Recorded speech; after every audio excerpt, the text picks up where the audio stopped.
It's going to be about my first 100 years in the record business. Did I mention he's really, really funny? You don't do these, you only do one, well, you do one in a lifetime, I think. So my friend David Foster did one, he gave me some advice about it, and I took that advice seriously. Which was what? Take your time with it. Be happy with it, because you don't do it again.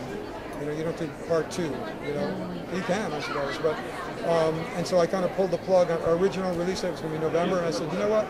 I want a little more time, because I'm thinking about things. And then I also did the audiobook.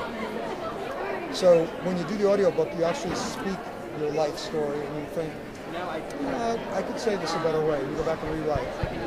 But it's about the long climb, because Melanie was talking about the type of career you can have, and she has the gift for that.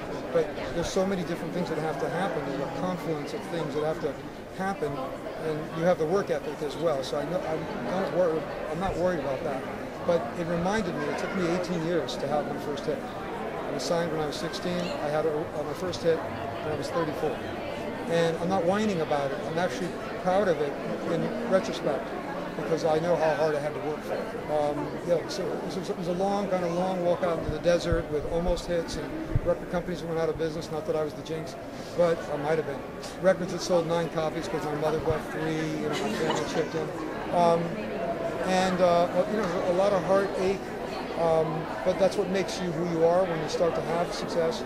You appreciate it, and then years later you get to sing with phenomenal singers. Beginning stages, ABC, loved the pilot. It's pretty funny premise. It's called Michael Bolton's Daughter is Destroying My Life. That's the working title. Now, maybe it'll go down to Michael Bolton's Daughter. It's a very, very funny premise, except that I would be kind of an extreme version of myself, if you could handle that.